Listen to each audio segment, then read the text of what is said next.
Hello and welcome to my channel. I am Daisy and you are in my Learn Tarot playlist, where in today's video we're going to look at a specific group in the tarot deck. The standard tarot deck consists of 78 cards divided by the major arcanas, which you should check out my individual videos for those different cards, and the minor arcanas.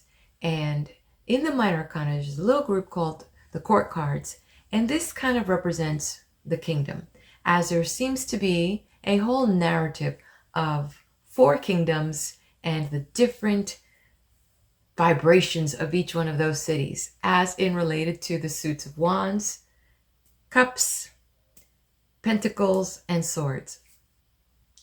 And that meaning that each of these is like a kingdom with its magnificent king to rule and care for its people. And a king must have a beautiful queen by his side. Shows compassion and love for the people. And there also is a valiant knight to fight for the cause, and a young page to help the king with all his mighty errands that need to be done. Okay, so today we are going to be looking at the Queen of the Courts. The Queen of Wands, Cups, Swords, and Pentacles. And in general, our queens are representing the element of water. Yes. And so what we have is this then is the element of water is a predominant element along with the suit of the queen. Okay.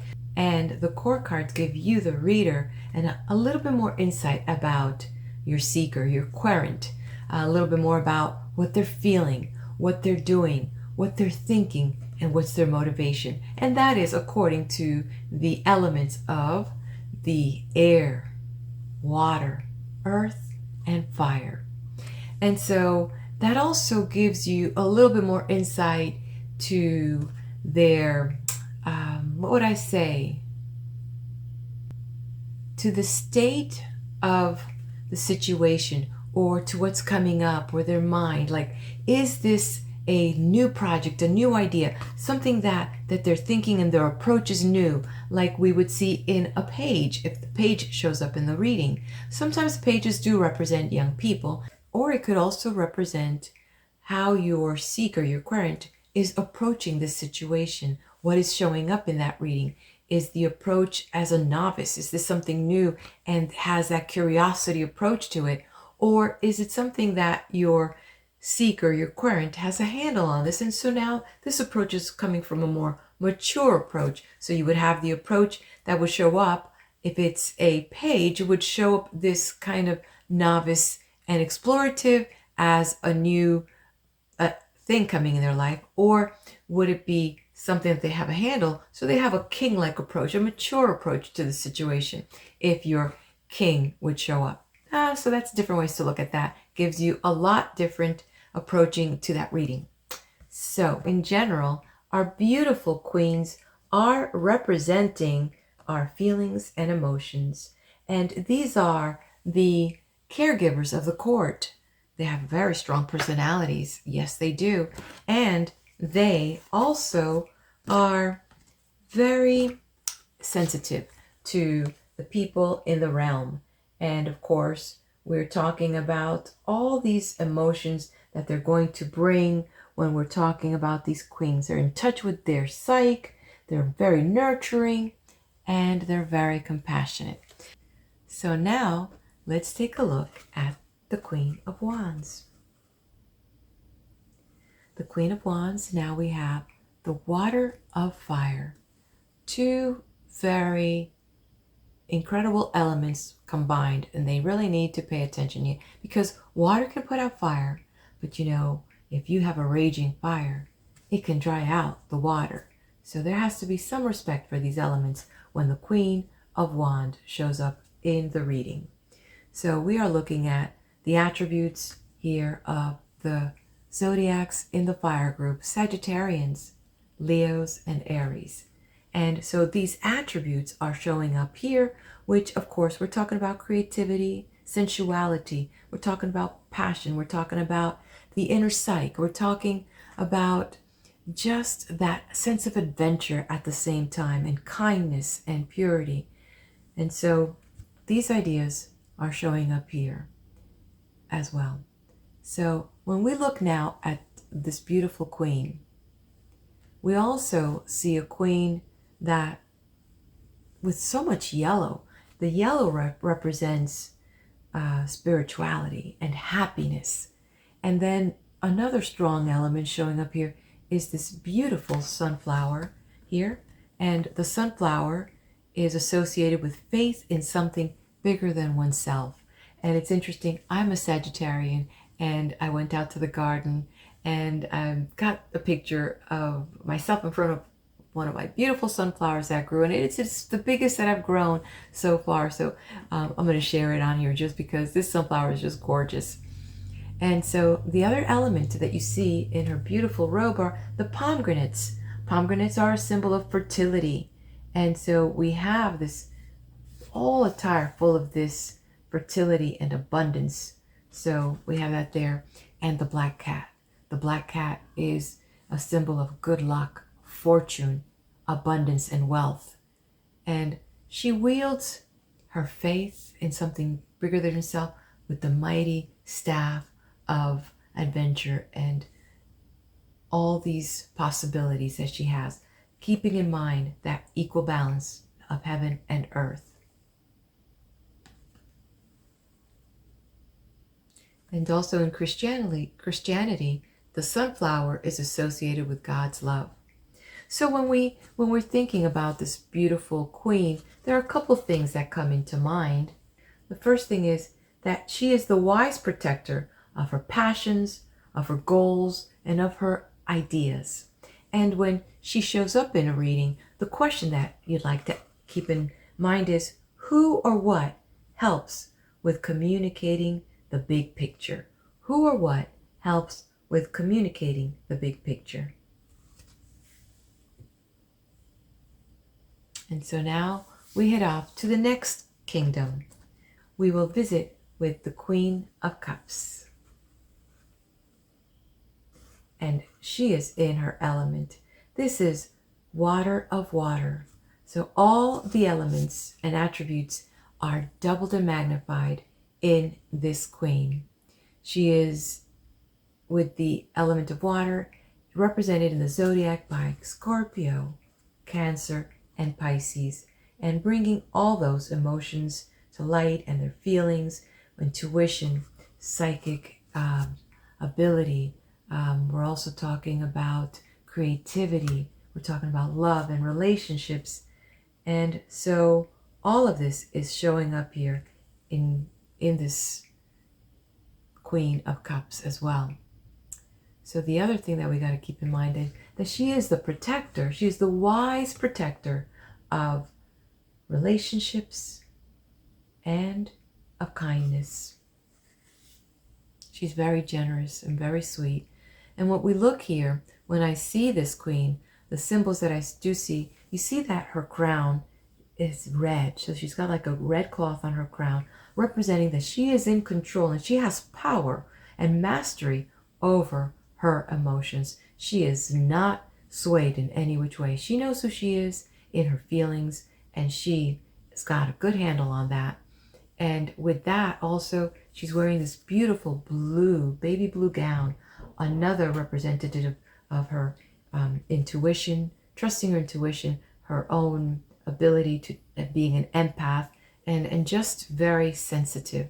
And then she has got this beautiful big robe, which is yellow, which is, again, bringing up that spirituality, cloaked with spirituality and this empath. And then it's got like these little circles with little crosses on it. For me, it is the astrology sign for Earth. the circle with the cross. So she is grounded in her emotions. Even though she's got all that ocean around her, because you could see all this, that or she is literally surrounded by ocean. She's like on a little island, but all that, but she is not consumed by it. So when she shows up in a reading, the question that we want to keep in mind is who or what speaks to your intuition and your heart. Okay, so now let's visit the next kingdom, where we're going to meet the Queen of Swords. So here we have the water of air. And as I've mentioned before, this combination is not a good combination, because when water and air are not kept in balance, you can have disasters. I mean, I live in Florida, and guess what we have? Hurricanes. Air and water come together, and they're not in balance. We have hurricanes. In other places, they bring on tsunamis, and others, tornadoes. So we've got to keep these. And you know, see how she's got her hands. She's got control over these things, but it's important to keep them in balance. And with the Queen of Swords, we're dealing with the air signs, your Gemini, Libra, and Aquarius.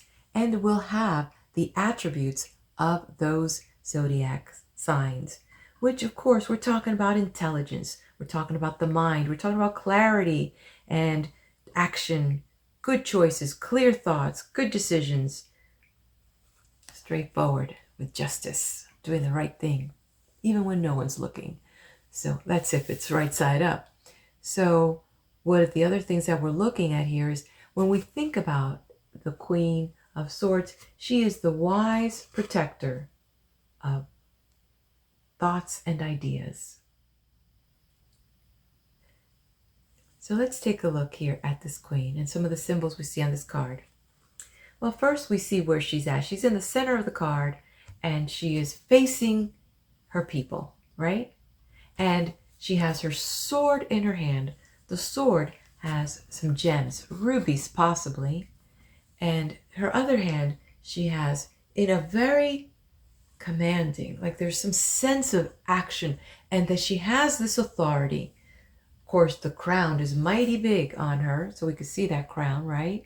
See the crown, and pointing up towards the heavens, that she has this authority bringing it down, that it is in her to command and protect her people,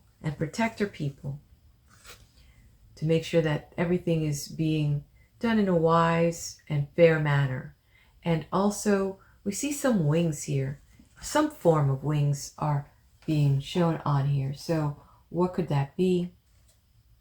That she has access to the heavens to deal with the situations with fairness and justice. And then, but then there's this daisy flower. When her people come to speak with her, they see this flower a representative that they must come with pure intentions, as the daisy flower, my name is Daisy, is there with pureness and sincerity of intention. So she is expecting people to be fair and to bring the truth with them when they speak with her.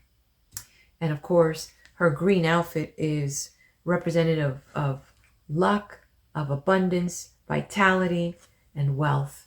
And the robe that she's draped with, the power to do so, all of this is being embodied in this. Mighty is she. So when our Queen of Swords shows up, the question that we may want to ask is, who or what demands protection? Who or what demands protection in this situation? So now that we've met these three queens, let us go on and meet the Queen of Pentacles. She is really beautiful and very sweet looking. I see that she is. So the Suite of Pentacles is represented here with the water of earth. What a beautiful combination. This is all a compatible combination, as the water nourishes the earth and the earth meets up the water to provide it with resources and abundance. So beautiful combination of fertility here.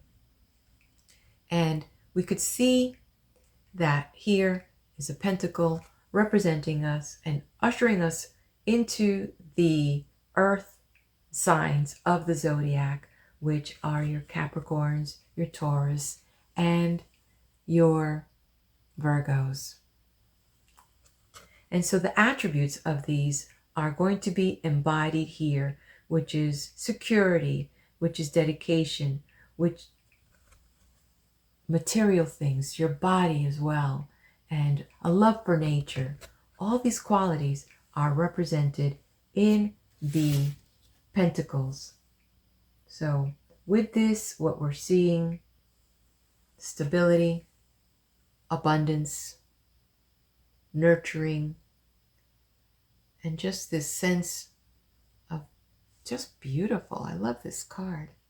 So when we look at some of the symbols here, we do see that starting with her, she's very caring. She's in her throne and she is cradling this pentacle. She is nurturing it. She is giving it her attention. She's cradling it really well here, like to her bosom. And then of course we have that she's her bare feet. She's very connected and she has mastered this, where she is drawing all this earth energy to her and she's holding it dear to her. And then she is getting the blessings of heaven, as we could see these cherubs. Cherubs are known in the Bible to be the bearers of God's throne. They are there, right there, the highest of the angels. And they're not these little things that are there, that we see in Valentine. These are very powerful angels because they're directly there overseeing and caring for God's throne, singing in his praise all the time. So here it's that heaven and earth connection, very in tune with this whole thing. And the attire of this has a blue-green kind of aqua color, her robe. So I would say it's these both combinations of this intuition, of knowing this intuition with this earthiness, this that very in tune with the cycles of life, the harvest and the sowing. That's how I see this as well. And she can communicate this and feel it in her heart as well. And then there's this pink underlayment, which is in love with the bounty and the nature and the earth around her and the wealth. And so a very beautiful, beautiful queen when she shows up. So when she does show up, the question that we do ask is, who or what is occupied with status? Some people are occupied with material things. So that is when she shows up, what is concerning this situation at hand. So now that we have a little insight about the queens, could you imagine that these great ladies are at some great gala and they are now in some spot in the great ballroom and they are chit-chatting, because of course they wouldn't be talking, and what would they be saying? The Queen of Pentacles might be saying, well, I heard that there is going to be a great opportunity for all of us, as there has been a dragon that was slayed and there's a lot of gold that's going to be shared among all of us. And the Queen of Swords says, well, I'd say that we better make sure that we send a few of, each one of us should send several knights to make sure that the wealth is divided fairly among all the kingdoms. Absolutely. Absolutely. Then the Queen of Cups says, well, will there be more wine? We'd have to have the best wine so we can celebrate. Of course, we do need that. And the Queen of Wands says, what? And I wasn't invited on that adventure? I love dragons. Well, my friends, I hope that you have enjoyed this as much as I have sharing it with you. And please do hit the like button and leave a comment and subscribe to my channel.